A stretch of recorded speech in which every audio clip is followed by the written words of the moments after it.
eran como nuestros hermanos mayores, ¿no? Para los que estábamos armando Estruendo, ¿no? Que éramos unos chiquillos de 19, 20 años que teníamos un periódico de poesía, hablo del año 2003. El de la Sarita. Y bueno, para mí los Pérez eran como una especie de, así también pues de ídolos, porque el profesor, el guitarrista de este grupo era mi profesor de guitarra.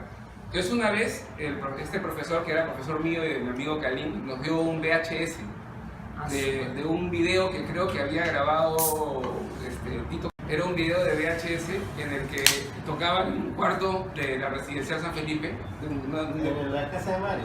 En la casa de Mario, probablemente en los Laureles, ¿no? Los Laureles, sí. Tocaban ahí y había un personaje bailando, pero haciendo unos pasos así bien sofisticados. Avant-garde. Ese hombre de pasos sofisticados nos maravilló a mí y a mi amigo Kalim. Y pasaron los días y una vez te dimos caminar por la residencia de San Felipe. Y estábamos tan seducidos tan curiosos de saber quién eras, qué eras, si eras extraterrestre, si eras persona, que te empezamos a seguir. Y durante muchos años, siempre que te veíamos, te seguíamos. Y te veíamos caminar y decíamos, ¿a dónde va? Va hacia el Ágora, ¿por qué? Se metía a una casa ahí, salía. Y nunca sabíamos por qué hacías lo que hacías, pero siempre estabas en jean, saco y zapatillas, o zapatos. Zapatos. Jean y saco. No ibas ni dónde venías, pero simplemente nosotros te seguíamos, no sé, admirados. Por ese video de Mario Vela, que era nuestro profesor de guitarra. Además Kalim lo invitaba muy bien, siempre nos burlábamos un poco de él. Así que nada, no sé si te he contado esto, pero... No, yo lo he escuchado de otra persona. ¿Sí? Sí. Creo que era yo. No era así. ¿Tienes hermanos? Sí, ¿no? Sí. No, pero no fueron tus hermanos. No sé quién me lo ha contado. Seguramente uno de los Pérez. Puede ser, no sé. Pero, bueno, así que esa fue la primera vez que te vi. Y bueno, muchos años. Su barrio, Setijún. Su barrio es mi barrio, y tal vez por esa sola coincidencia estoy hoy en esta mesa. Su barrio es la residencial San Felipe y sale en comerciales y en películas de zombies. O era un comercial de zombies. Ya no sé qué era y ya no me importa. Su barrio es el barrio de una costurera pequeña y de cabello negro. Su barrio es el barrio de la San Felipe Girl, tan alta que quizás las palabras de Bruno no la alcancen. Ni las mías, ni las de nadie, salvo las de un muchacho erguido, que seguro hará barras y ejercicios en la esquina y fumará tronchos. Un muchacho al que no le gusta la poesía, al que no le interesa la poesía, pero en el que Bruno encontraría poesía. Porque Bruno encuentra poesía donde no la hay. Bruno encuentra poesía en la carencia absoluta de poesía del cemento. Porque a mi vida y a mis sueños les falta poesía y les sobra cemento, dice Bruno. La encuentra en las playas de estacionamiento, la encuentra en las mesas del desayuno, la encuentra en las cabinas de internet, la encuentra a fin de cuentas en la residencial San Felipe, que no es el paraíso hipster que retratan los proyectos fotográficos de los estudiantes del OPC, sino un bosque umbrío habitado por ancianos cascarrabias y prejuiciosos en su estado más feral. Allí encuentra Bruno la poesía, en todos lados. Cito: todas las mañanas huevos sancochados, con pan integral, leche sin lactosa, edulcorante. Todas las mañanas Jorge Negrete y sus corridos. Todas las mañanas la monotonía consumada. Yo soy lingüista y como tal he estudiado con detalle las palabras y los árboles que las combinan. Sin embargo, no puedo explicar por qué las palabras que acabo de leer me conmueven. Solo sé que me conmueven.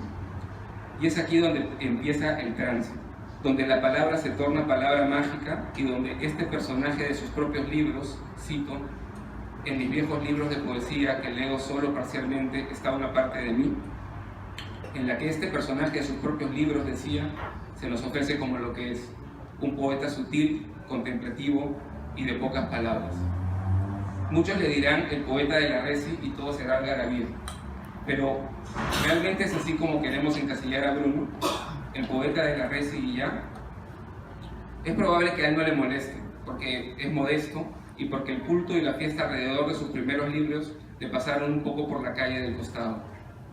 Además, Nocturno de San Felipe Blues, otras canciones son al fin y al cabo poemas sanfelipanos.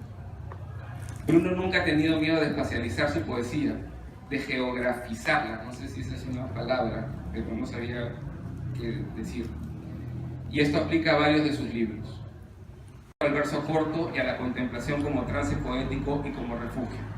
Me refugié, cito, me refugié en la poesía porque era corta y fugaz, pero al mismo tiempo horadana. O por ejemplo, yo ya no quiero poemas largos porque la vida es corta y no hay tiempo para tanta larguedad. O, otro ejemplo, he escrito el poema para vivir con la decencia de haber escrito algo. Todos estos años es un canto a la poesía, entendida como un mensaje con emisor y receptor. Es un canto al yo poético, ya que, como en sus otros libros, Bruno aquí nos ofrece una poesía íntima en la que ese yo poético, que es él, ese que yo veía caminar cuando era muchacho, camina tímidamente desnudo y nos habla de su miedo a los tallarines picosos, a los aviones, a los hospitales. Pero la poesía de Bruno es también un canto a algo que yo llamaría el tú poético. La poesía de Bruno es conativa y vocativa y le habla siempre a alguien, o casi siempre. Ese alguien es metafóricamente el lector o la poesía o un lector ideal o lo que sea, pero es también más concretamente alguien que existe fuera de su poesía. Es la fuente del amor, el objeto de la contemplación y el origen de la palabra.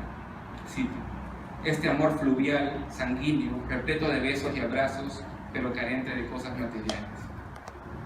Esa función conativa es inherente a la poesía de Bruno y en su arte poética es indistinguible de la forma de su verso.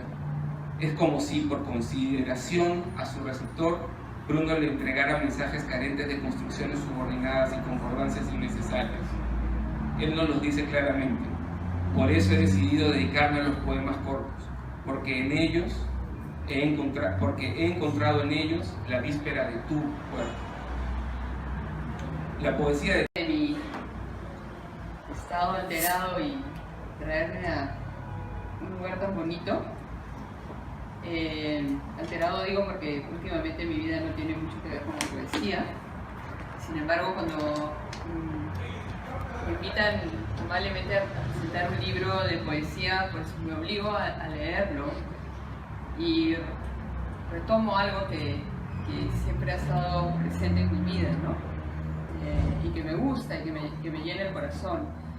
Me pasó leyendo a Bruno que sentí la necesidad de saber más de él, y en este saber más de él también encontré reseñas, sobre todo reseñas en internet, que he querido traer a este espacio porque cuando leo alguna poesía tan perfecta, tan pura, tan desprovista de artilugios y de peinados raros, me cuesta sobre eso decir algo con mis palabras, de modo que prefiero que otros lo digan.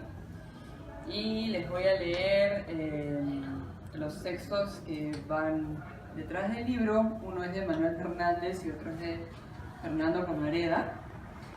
Y luego voy a citar algunas partes de una reseña que hace Pedro Granados de un libro que escribió Bruno hace 10 años, no por traer ese libro a la mesa, sino por traer un poco al personaje reseñado. Me pareció de mucha riqueza lo que hace Granados. Manuel Fernández dice detrás en el libro, voy a poner los lentes: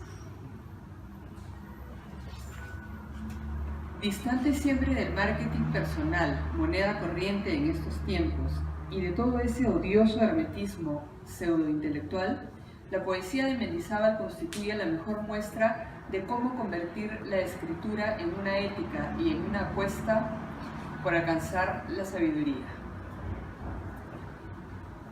Fernando Pomareda, que también es invitado a decir algo sobre la obra de Bruno, y a quien Bruno casi no conoce. Lo digo porque es interesante también cuando el texto de atrás está hecho por alguien que no necesariamente nos quiere, o y los feos, las chicas, los amigos, los porros, los atardeceres sucios que solo una ciudad como Lima sabe tener, el barrio donde las cosas pasan sin que nada pase, todos esos años que siguen empujándonos a los abismos de la escritura. Eso dice Fernando Pomareda. Y de un libro que escribió Bruno hace muchos años y que publicó hace, me parece que 10, ¿no? Que se llama Extravíos, y que como dije, no viene al caso, cuyos textos no viene al caso citar, porque estamos celebrando un libro nuevo. Sin embargo, me gustó mucho lo que decía este señor Pedro Granados de Bruno. Me encantó y rescaté algunos párrafos y los he traído acá. A ver si logro leer esta letra en la negra. Pedro Granados en su blog usa la siguiente cita para empezar a reseñar el libro Extravío Personal 2007 de Bruno Mendizábal. Y empieza diciendo así: ¿cómo extrae el autor de la narración en primera persona de su tedioso y agitado yo? ¿El narrador veraz que cuente la historia que necesita ser contada? Se pregunta la famosa escritora y no menos cabal profesora de literatura Vivian Gornick en su libro Escribir narrativa personal. Y enseguida pasa a responderse: escribir a partir de la propia necesidad de saber, limitada pero clarificada, concluí, era enseñarse a escribir y a cómo enseñar a escribir. Continúa Granados. El volumen lo constituyen unas 20 breves viñetas con un marcado acento autobiográfico, o mejor diríamos de autoficción, para no ceñirnos a los hitos de nacimiento, niñez, adolescencia, etcétera, típicos de esta clase de textos. Insisto en que estamos hablando de un libro antiguo, pero estamos hablando de Bruno. Sin embargo, parece que los recuerdos de este autor empiezan en la adolescencia o primera juventud y de algún modo jamás abandonan esa entrañable etapa de la vida. Lapso enmarcado por la década de los 80 en el Perú, la apertura o el sacrificio de la pieza que más le convenga. Aquí hace alusión al ajedrez, que es un tema recurrente en la vida de Bruno. Y termina diciendo algo que especialmente me encantó porque es lo que yo había sentido y no había podido poner en palabras. Parece que a su literatura lo aéreo, por no decir lo renuente a un discurso autoritario, con infalsificable cédula de identidad e ingenuamente didáctico, le hubiera estado desde un principio inescrutablemente prometido. Este final me encantó especialmente porque es lo que yo había sentido leyendo a Bruno, que no hay ningún afán de impresionar, ni de parecer culto, ni siquiera de jugar excesivamente con las palabras. No hay ningún artilugio y hay sin embargo una entrega muy honesta y muy auténtica, casi como de un niño. No sé tanto, pero pienso que cuando Bruno ha publicado es porque los editores no han convencido de publicar. Hay escritores así, ¿no? Que solo publican cuando alguien realmente los saca de su caparazón. Y eso es muy lindo. Y la poesía, si algo tiene que ser, es bella. Si no, no estaríamos acá. Y les quiero contar algo que simplemente es anecdótico para terminar y es gracioso. Y es que anoche Álvaro me escribe y me dice: por favor comparte esto, y había que compartir como el afiche virtual de este encuentro, y cuando lo comparto me doy cuenta que era hoy y yo pensaba que era el jueves 30, o sea, prácticamente no iba a venir si Álvaro no me decía que comparta, porque según yo era el jueves 30 y yo creía que era el jueves 30 porque había pegado, Álvaro me entregó el libro hace tiempo, había pegado también hace tiempo en mi, o sea, me lo dio hace 2 meses así, en mi, donde trabajo en la pared, un post-it rosadito que decía Bruno M, 30 de septiembre, 30 de noviembre. Y eso es porque el jueves tengo que llevar a mi hija al concierto de Bruno Mars. Bueno, muchas gracias.